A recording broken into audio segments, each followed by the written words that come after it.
KTO makes some of the best football content on the entire application of YouTube. He has a video speaking about the game the NCAA wants you to forget. Make sure to go follow his content, watch his stuff. He does great stuff. We're going to add some pizzazz too. So there it is, KTO. He's got himself a few subscribers, but make sure you go support him. Let's hear it. We're here on October 14th, 2006, boy. I don't know how any penalties here. You know, famous moments would occur. In a game that featured the University of Miami and FIU, what took place was so outrageous and disgraceful, the aftermath, which would be devastating, included 31 suspensions. Now, let me give you some context. Florida International University, located in Miami. Today, the Panthers get big brother to the east, the University of Miami, located in Coral Gables.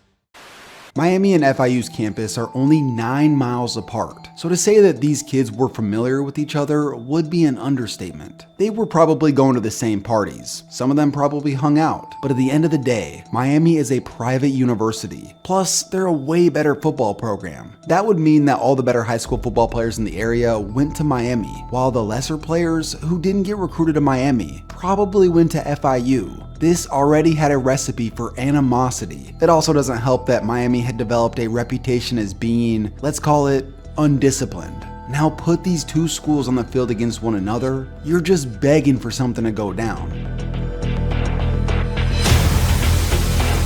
Now we got a little 7 going on, a little frustration.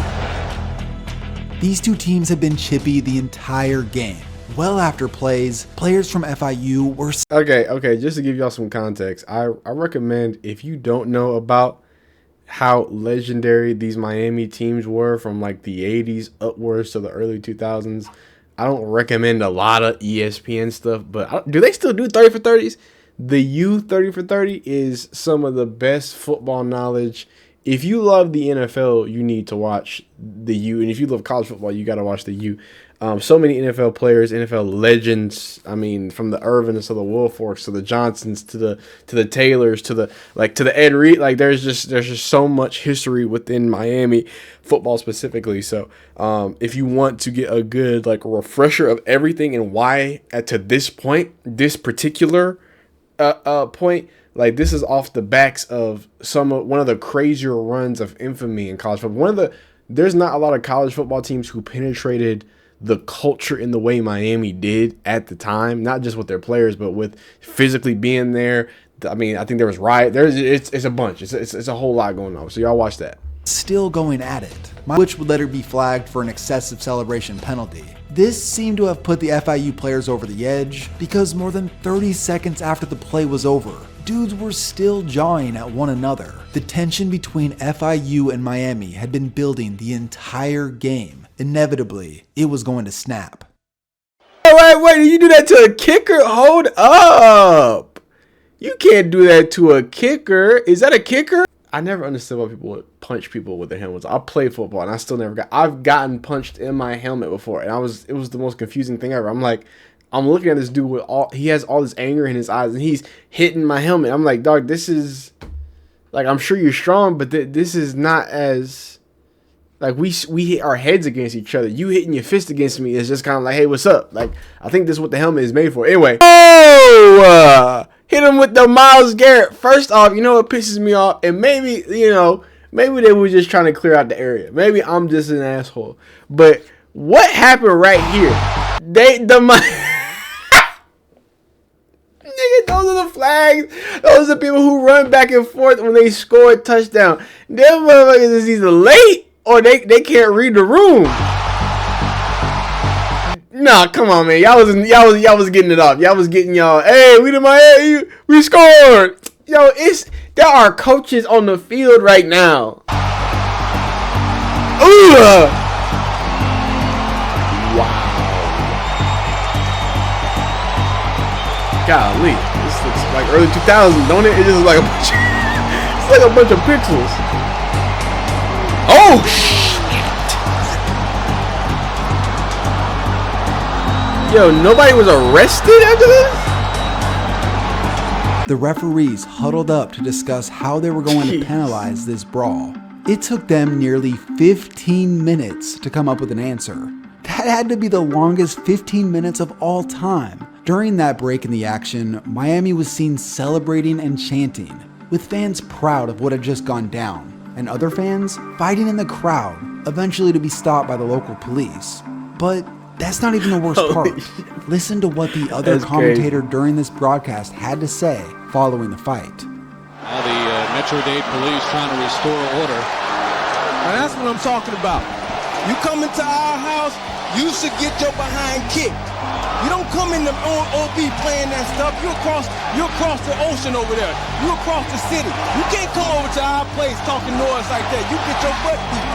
I was about to go down the elevator and get in that thing. You assess any penalties here?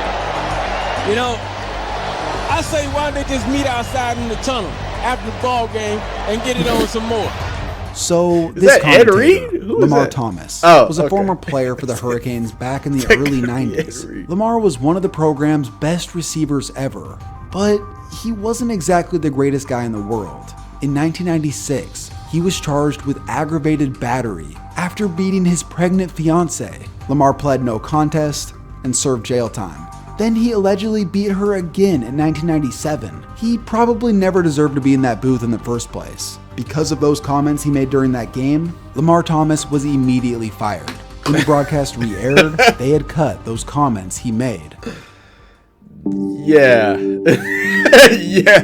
Like I said in the beginning, 31 players would be suspended, 13 from Miami and 18 from FIU. Most of these guys served one-game suspensions. Yeah. Oh, I didn't Miami, even see that the Anthony first Reddick time. pulled the Wow. most notorious move of all. It's what you all know now as the Myles Garrett move. He would be suspended indefinitely, but that indefinite suspension lasted only 4 games. The punishment overall was extremely light.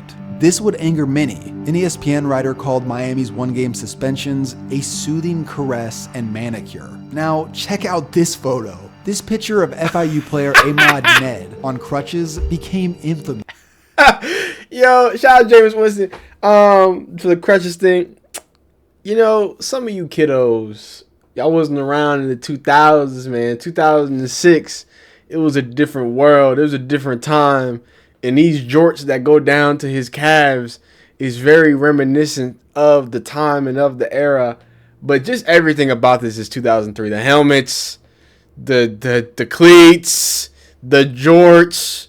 Hell, even the crutches look old. Like, everything about this is very 2006, boy. It had kind of turned into a meme before memes were a big deal. But for FIU, they would continue to fall into the depths of despair. They finished the season 0-12, their coach resigned, and they would go on to lose 23 straight. For Miami, Pitbull wouldn't they be would happy. finish with their worst record in just about a decade. The legendary dynasty of the U was old news. Head coach Larry Coker had made a complete fool of himself. This dude had the balls to say this after the game. Quote, "I think it'll affect the image of our program greatly, but in a positive way. I think that when they see the video and they see how it was handled, they will be impressed with our players." I ain't got nothing else to say. This was a phenomenal video, a great story. I love football, even though it gets a little deranged sometimes. Y'all let me know how y'all feel down below. Go show some love to KTO. He makes great content.